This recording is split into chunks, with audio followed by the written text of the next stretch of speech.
Gambino, and I'm here today to talk to you about heat or cold and when to use either one for an injury.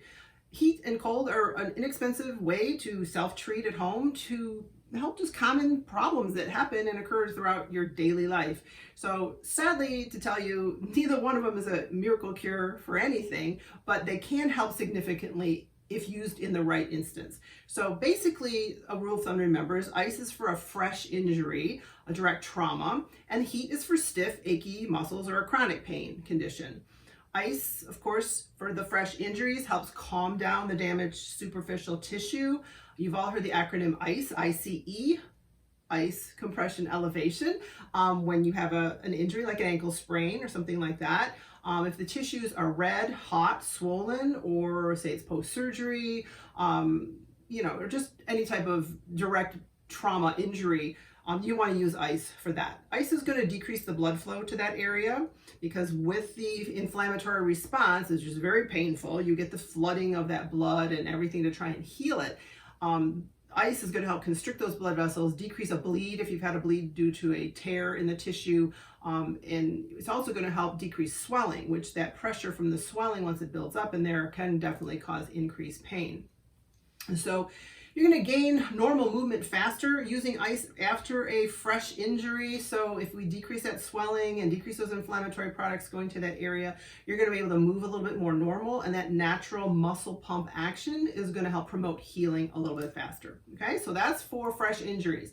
Now, if you have aching muscles and other chronic pain issues, then heat's going to be your friend. Okay, so not only the chronic pain and aching muscles, but spasms, trigger points, which are tight little areas in your muscles, pain that's unclear where it came from. You just wake up, you're really achy or you're really stiff. Osteoarthritis pain, for example, postural pain from sitting too long, overuse syndromes, that kind of thing.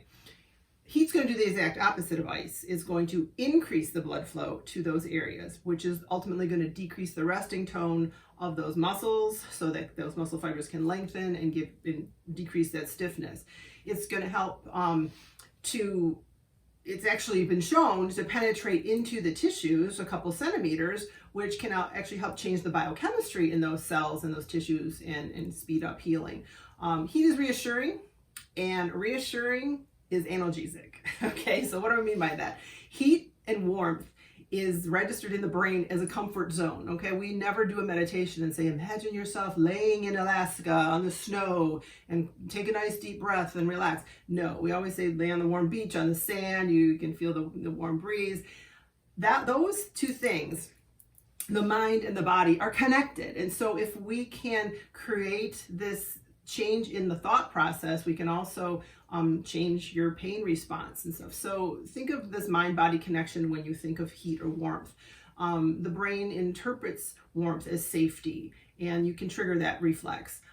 It can help with chronic pain because chronic pain triggers anxiety, stress, hypervigilance, and hypersensitivity, meaning you are just hyper aware of every little thing, every little tweak, and oh, I felt this here and I felt that there, when you have chronic pain. And that can become a cycle that's really hard to break. So warmth can help, calm the nervous system in that aspect.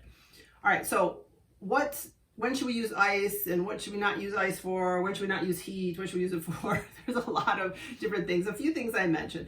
Both can do minor harm if not used in the right circumstance. So the brain can interpret either one as a threat. So you want to make sure you're using it in the right instance. For example, you are not going to add heat to a fresh injury. You're not going to go throw on a hot pack if you just sprained your ankle.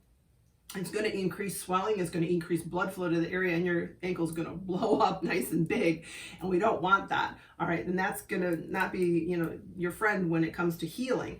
Ice can also aggravate things. So if you have a trigger point that's burning and aching, or a cramp in your muscle that's burning and aching, you're not going to add cold to it and make it more stiff, and all those, that's just going to make more irritants in that area. So keep in mind what type of injury you have. That's the best thing to go back to. Is this fresh or is this something that's long-term? I'm not really unclear where this aching is coming from, okay? Now I want to touch on topical products because there's a lot of them out there. Icy Heat, BioFreeze, all those type of things. I'm not bashing them or anything, and if they help you feel better, that's fine. I just want you to be aware of what why they're making you feel that way. All these products have two things in common. They, one, feel hot or cold, and two, they open up superficial capillaries.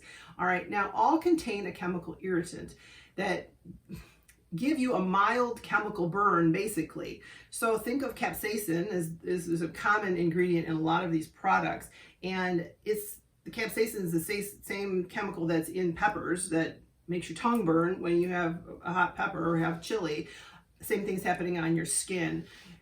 It's not penetrating the deep layers into the muscle itself. It's just a superficial thing. So instead of being a deep icy heat, it's really a shallow irritation. So keep that in mind. There's just, it's a neurological distraction. So think of, and if you've ever had this, you've gotten an injection at the dentist and they've used like a vibration on your shoulder, or they've used the vibration on your jaw while they're giving you the injection to numb your gums for a thing. It's just a distraction. So you're going to be feeling that, but not feeling your initial pain. So it's not going to make anything go away. Okay. Now to circle back, one of the things that a lot of people use heat and cold for are DOMS, which is delayed onset muscle soreness, which is after you exercise too much. You go for a long run, you've done a Pilates class, and you're really sore the next day.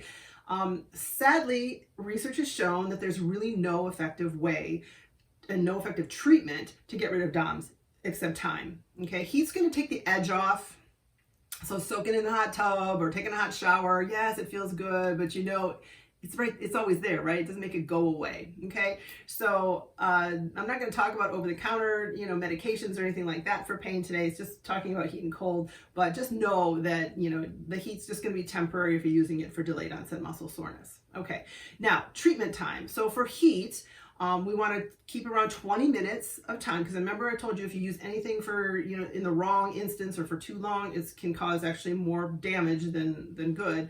So for heat, you want about 20 minutes time on and 40 minutes off. You can put your heat back on after that, but cycle through and give the tissue breaks. So don't be sleeping on a hot pack or sleeping on a heating pad, okay? You're gonna get a pooling of blood in that area that can actually increase your pain level and stuff. So not too much. Then the ice, I've already talked about ice massage, which is direct ice on the skin, and in my ice massage video, I'll link that below.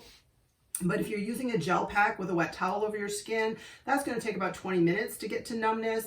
And if you're using ice in a bag on the skin with a towel over it, then same thing. That might be about 10 minutes because it's a little bit more intense than a gel pack. So with the rule of thumb for cold is to make sure that it's numb. So you're going to touch your skin, and if it's numb to touch, you're done. That's it. You take it off. You can do it another time throughout the day, but give it a rest time. Now, if you're going for physical therapy, a lot of times we will use heat as a pre-treatment. If we're going to do something manual, we want you to relax a little bit, just to get those tissues to maybe soften up a little bit so we can work them.